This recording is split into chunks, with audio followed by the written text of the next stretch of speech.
Welcome back to What Are Noobs with General Disturbance. This is the T95E6. It's a tier 10 American reward medium. It's located on the north spawn of Tundra, and this one is under the command of Awppenheimer of MAHOU. Yes, he's joined the clan again, the top American clan.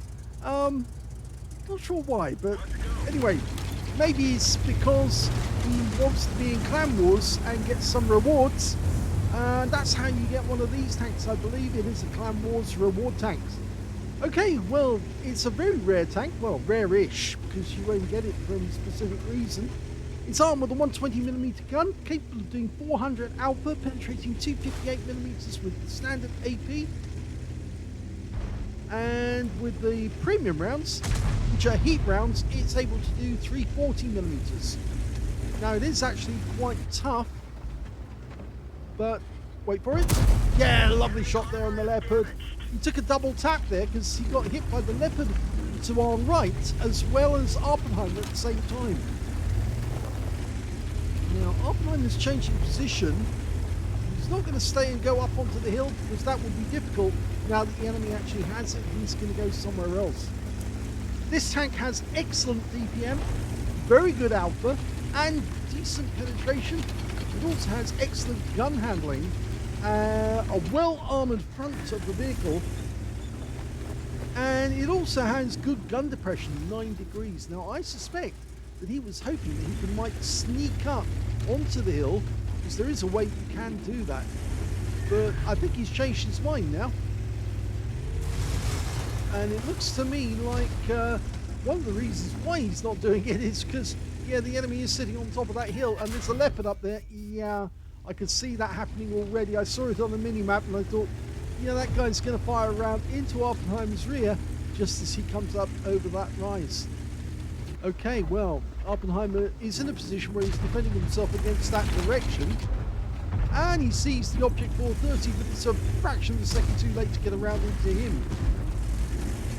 Okay, there's a 704 down by the bridge, and look at these guys here. They come down off the hill, and he gets a pen into the Charfuture 4, because that guy has rubbish armor.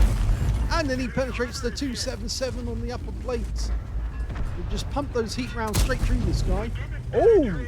Now he hit the 277 at the wrong angle there, and he didn't get the pen, but he will this time. Nice one into the engine bay. Gets 380, a low roll. Go for it again. And he gets another one, but a low roll again. 364. The 277 is gone. Taken out by the Type 4 Heavy. Now we've got a mouse down here, and he's occupied with the Type 4. So he's not going to like Awppenheimer coming up. Oh, and the Leopard managed to get another shot in. But now this mouse is caught between a rock and a hard place, because he is just going to get pinned every which way from the front and from the rear. And there's nothing he can do about it. He's going to be out this game very shortly, and in fact, he's just now a hit point pinata, and there you go, there's the kill for Awppenheimer. That's his first kill, even though he's now done just under 4k of damage. Pumps another one into the Charfuture 4, gets a high roll this time, 408, goes to the next one, and he gets the kill shot there, and that's his second kill of the game. So this is quite a decent medium tank. As I said, it is a reward tank. Originally, this tank was supposed to have a 105mm gun, but they actually fitted a 120mm instead under a new turret. It does have one glaring weak spot, and that's that cupola. It is dreadful, that cupola. He hit the 430 in the tracks, but the 430 couldn't get his return shot. But Awppenheimer does on that shot there, and the 430 now thinks he's in the wrong position. He's getting hit by Arty, and oh, now the T49 comes down. The Leopard hits one in this. That was a 105mm round. Can he get another shot? Yes, he does. Straight through the upper plate. In fact, I think that was through the front of the turret. But he's going to go in again. The enemy 430's gone down to the Arty. The Batchat 155-58 nailed him. And wait for him to come over the rise. Oh, no, he's backing up. He's made his shot. He missed it. And now we've got 131 on it. Goes in through the side at the front. Potential high caliber. 5,700 hit points. And he gets the kill shot as well. That's 3 kills. He seems to be working very well with this Leopard 1, who's following him around like a lost puppy dog. And yes, it's working. Oh, and there's the enemy Arty. We know where he is. Oh, T49 managed to get us for one dirt round, but it didn't get us, only for 173, and he's out the game with that shot. Yeah, that'll teach him for playing around in class. Awppenheimer just needs to auto-aim onto him and get a shot. Now, as I said, there's an enemy Arty. It's a batch up, 155.58. He's somewhere where our Manticore's going at the moment. He's just found him. Okay, how sweet. Now the Arty's going to really learn what it's like to take out a Manticore. Well, very difficult actually, mainly because they are below your gun depression. There's not a lot you can do. Once the Manticore's alongside you, it's effectively permanent death, and he has gone. Okay. All you can try and do is drive away from a Manticore if you're an Arty like that with no gun depression. Here comes the enemy's Manticore. Oh, we missed him! But we can do a lot of damage if we chase him down and wreck him like that. Yes, nice shot. That's his 5th kill. There's still 3 more enemy tanks. We're way up on them. 4 tanks up. But there's still 3 tanks to go. One of them's a Rhino Sorrente. The other one's a T110E3 and the other one's a T54E1. Let's see which one he gets next. The Rhino Sorrente's next, so he's going to be careful. Okay, so he gets 1 round in, low roll 391, doesn't expose much, and yep, the Rhino Sorrente failed to get our cupola. Well, the cupola's on the wrong side of the vehicle. Oh, we do take a round from the T54E1. And who's next? Rhino Sorrente again. Takes him down to 54 hit points, makes a 1 shot. He's pulled back into cover. He knows that he's a 1 shot now. He doesn't want to expose himself to fire. He's just holding it there, and we're capping at the other end. So it looks like this game is going to be over. Well, it's not actually this end we're capping. It's the Manticore. Please do decap. We want more kills. Oh, they've capped out. And that's the end of the game. That was a bit disappointing.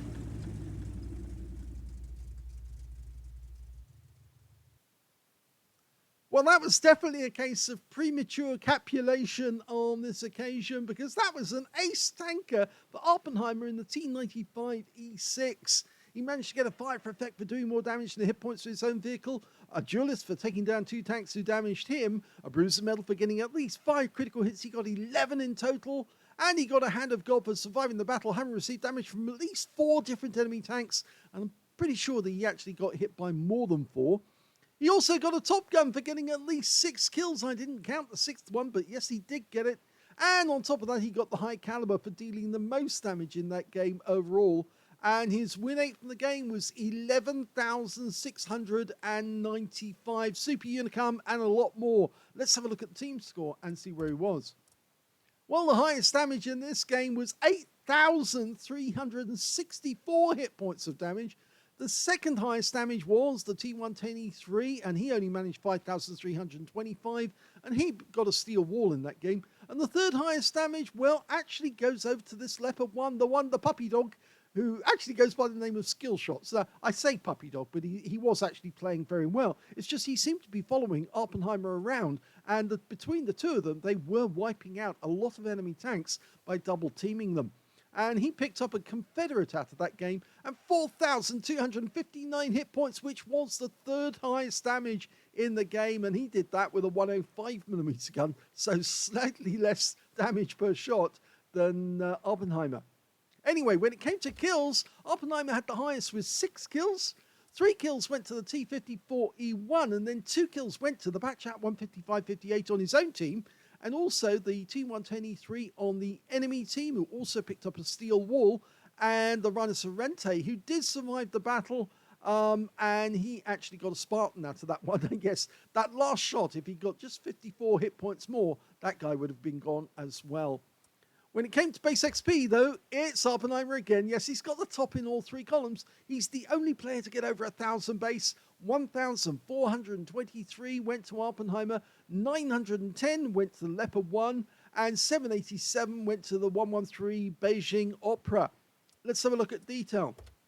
27 shots fired, 26 direct hits on the enemy, and 24 penetrations. Damage of 8,364 hit points, all of it done at close range. He received 6 hits from the enemy, 4 of them penned, 1 non-penetration, and 1 hit by way of splash damage, 490 hit points of damage blocked by armor. He damaged 10 of the enemy, killed 6 of them, and got 744 hit points of damage assistance.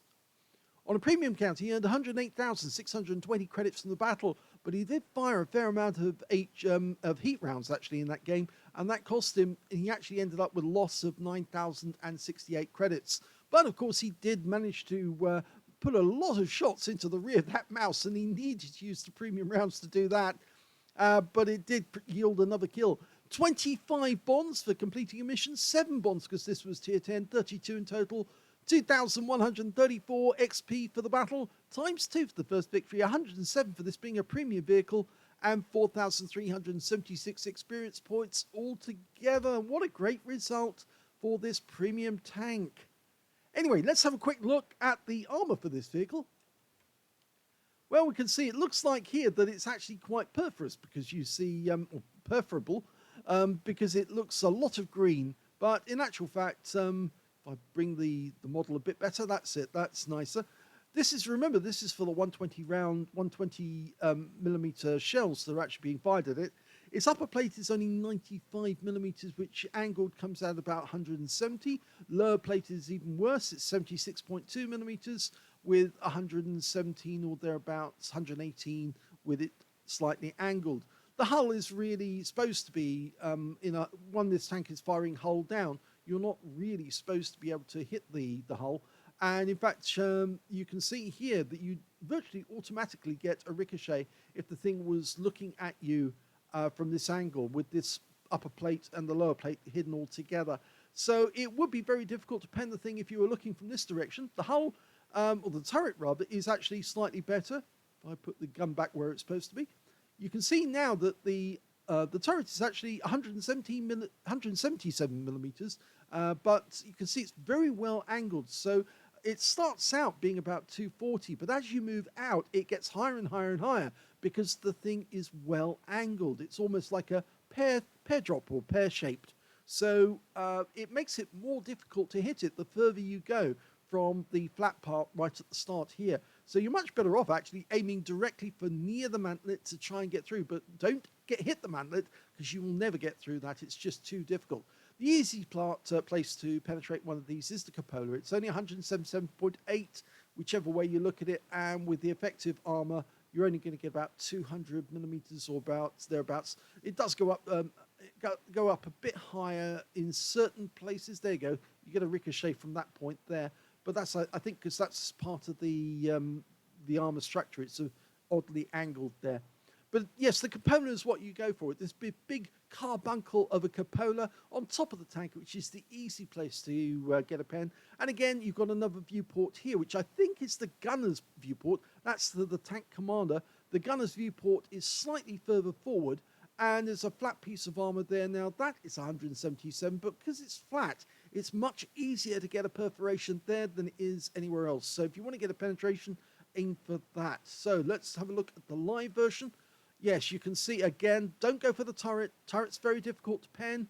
It gets easier as this tank angles, but when it's in a hold-down position like this, you can see straight away, don't go for the upper plate. You can't see the lower plate, and the turret is very, very difficult to penetrate. So the only place you can go for is the cupola, and that's why they tell you to go for this thing, because it's the weak spot on this vehicle. We look at the modules.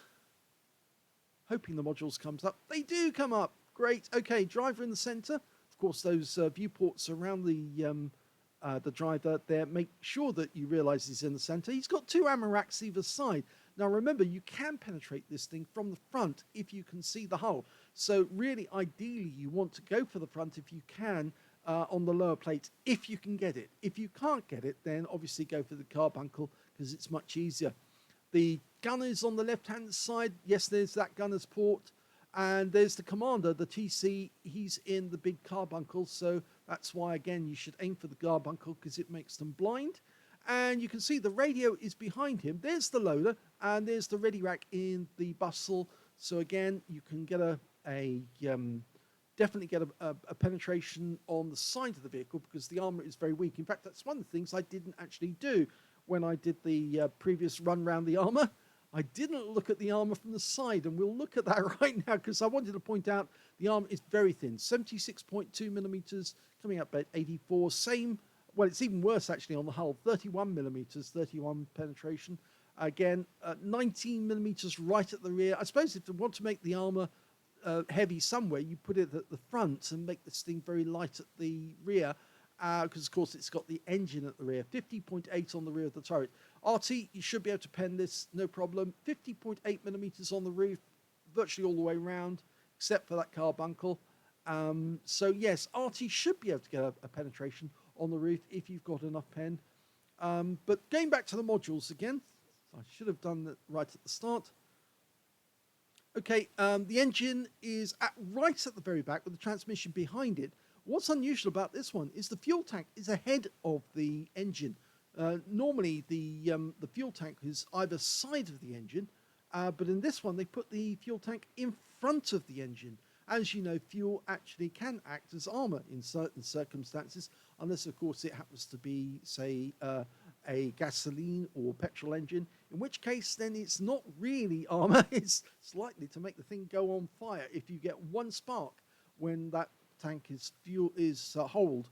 But you can see there are various ammo racks throughout the vehicle where you can aim for. The bustle one is the easiest to get, and also the driver's ones up front, because if you don't hit the ammo racks, you might be able to take out the driver anyway and slow the thing down. So that's where the modules are on the T95E6. So well done to Awppenheimer for getting such great results, even when it was a premature ending battle. I'm pretty sure he would have got the kill on the Rhinocerente, and also the other remaining tanks, which were the T123. In fact, actually, only the T123 was the last one alive on the enemy team. But I'm pretty sure he would have got those two as well, even with the reduced number of hit points he still had available at the end of the game. But it was a very good carry for the team and a nice amount of damage. If you enjoyed that replay, please give this video a like, do subscribe to our channel, leave a little comment down below because it feeds the algorithm, and thank you for watching.